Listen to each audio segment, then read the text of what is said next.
Salam saudara, salam sejahtera dalam kasih Tuhan kita Yesus Kristus. Kebenaran hari ini 27 April berjudul Dampak Orang yang Merasa Tidak Berharga. Dampak orang yang merasa tidak berharga. Akibat orang merasa tidak berharga di mata Tuhan, itu parah.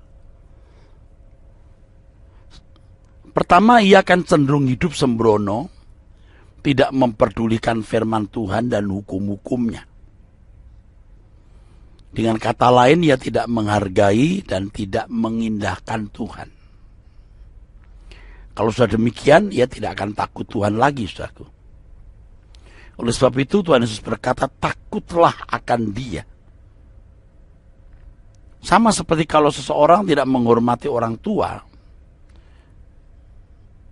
Maksud saya, kalau seorang tidak menghargai orang tua, maka ia tidak akan mengindahkan orang tuanya.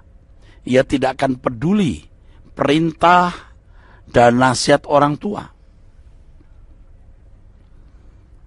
Orang-orang seperti ini tidak memahami gambar diri yang benar. Dia akan membangun gambar diri yang salah. Kalau dalam lingkungan keluarga, ia akan membangun gambar diri yang salah, tidak seperti yang orang tua ingini. Kalau dalam konteks hubungan dengan Tuhan, seseorang tidak membangun gambar diri yang benar sesuai dengan kehendak Tuhan. Yang berikutnya, seorang yang merasa tidak berharga di mata Tuhan, itu jiwanya dicekam dengan berbagai perasaan negatif. Seperti takut, cemas, khawatir, dan lain-lain. Sebab ia merasa tidak ada yang memperdulikannya. Ia merasa bahwa dirinya tidak memiliki perlindungan yang meneduhkan.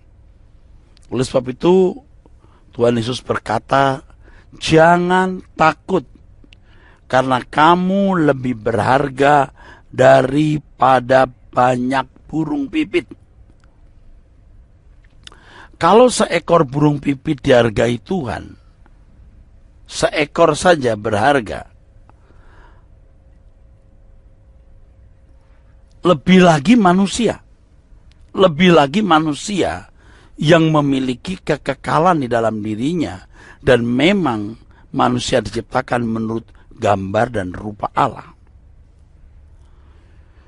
Pernyataan Tuhan Yesus bahwa burung pipit itu diperhatikan Tuhan. Hal ini sebenarnya merupakan nasihat dari Tuhan Yesus kepada kita, agar kita jangan memiliki perasaan negatif. Tidak boleh memiliki perasaan negatif. Percaya bahwa Tuhan yang hidup, Tuhan yang memelihara dan menjaga kita. Saudaraku, orang yang merasa tidak berharga di hadapan Tuhan, itu juga tidak akan menghargai orang lain. Ini dampak yang ketiga. Ia cenderung sewenang-wenang. Tidak ada kasih. Tuhan berkata, kasihilah sesamamu seperti kamu mengasihi dirimu sendiri. Nah, kalau kepada dirinya sendiri dia sudah tidak menghargainya, tidak mengasihi, bagaimana ia mengasihi orang lain?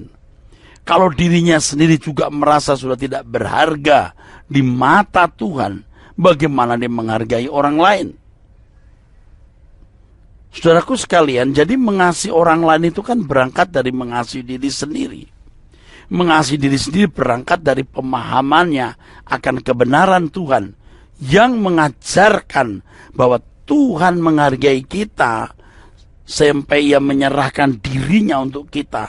Oleh sebab itu kita juga harus sungguh-sungguh menghargai diri kita dengan benar. Dan kalau kita menghargai diri kita dengan benar, berarti mengasihi diri kita sendiri dengan benar, kita juga bisa mengasihi orang lain. Jadi mengasihi diri sendiri itu standar dari mengasihi kasih kita kepada sesama kita.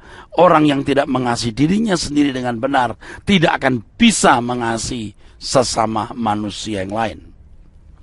Pertanyaan penting dalam pembahasan ini adalah, mengapa manusia berharga di mata Allah?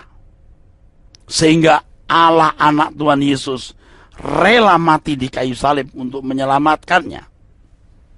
Untuk menjawab pertanyaan yang kedengarannya sederhana ini, kita jumpai jawaban sebagai berikut.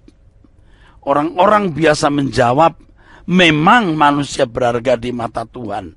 Titik. Mengapa manusia berharga di mata Tuhan? Karena memang berharga. Titik. Jawaban yang lain adalah karena manusia merupakan hasil karya Tuhan yang termulia. Tidak ada makhluk yang diciptakan Tuhan semulia yang dimiliki manusia. Jawaban itu sering kita dengar. Jawaban yang paling benar, paling tepat adalah karena Tuhan memiliki rencana atas kehidupan masing-masing individu. Manusia berharga bukan karena manusia itu sendiri, tetapi karena manusia memuat mengandung rencana Allah. Jadi manusia berharga karena di dalamnya ada rancangan Allah. Hal ini dibuktikan dengan kenyataan kalau manusia tidak melakukan kehendak Allah, dibuang ke dalam api kekal. Yang tidak melakukan kehendak Bapa dipisahkan dari Tuhan. Ini menunjukkan atau membuktikan bahwa penghargaan Tuhan kepada manusia karena manusia mengandung, memuat rencana Allah. Nah, penghargaan Tuhan Yesus kepada manusia bukan hanya mau menyelamatkan manusia dari api kekal, tetapi sebelum masuk api kekal, manusia harus dibentuk, dirubah, supaya tidak masuk api kekal, tapi masuk kerajaan surga. Jadi bagaimana rancangan Allah digenapi adalah ketika seseorang belajar kebenaran dan hidupnya diubah menjadi semakin seperti Tuhan Yesus. Jadi mengapa Tuhan menghargai manusia? Ya bukan karena manusia itu sendiri, tapi karena rancangannya di dalam kehidupan setiap individu. Jadi setiap insan ada, bukan ada dengan sendirinya, tapi karena Tuhan yang mengadakannya. Dan di dalam hal itu Allah memiliki rancangan kepada masing-masing individu. Ingat, kita tidak pernah memiliki apa-apa dalam hidup ini, saudaraku sekalian. Kita tidak pernah memiliki apa-apa sebelumnya. Kita bukan ada dengan sendirinya. Tapi kita diciptakan Tuhan, dibara oleh Tuhan, diciptakan tanpa bahan. Diukir, yatsar, dibentuk, diasah. Jadi manusia memang diciptakan dari tidak ada menjadi ada, saudaraku sekalian. Dan sesungguhnya manusia ini ada karena Tuhan, maka patut manusia hidup hanya bagi Tuhan. Dari Dia, oleh Dia, dan harus hidup bagi Dia.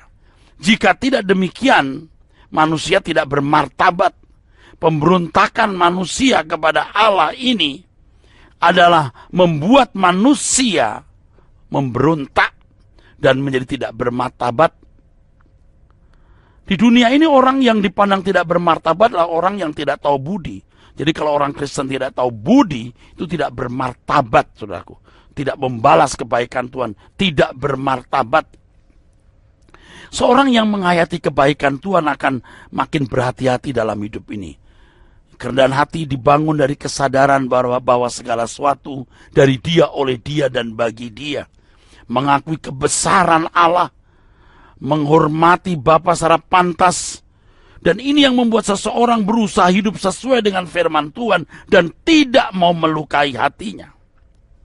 Bahkan akhirnya orang yang sadar keadaannya karena Tuhan semata-mata, dia akan mempersembahkan hidupnya bagi Tuhan untuk hidup melayani Tuhan sepenuh-penuhnya, bukan untuk dirinya sendiri.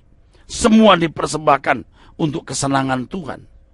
Dan inilah yang membuat seorang bergantung kepada kekuatannya dan selalu membangun kerinduan dan memiliki kerinduan untuk bertemu dengan Tuhan. Sola Gracia.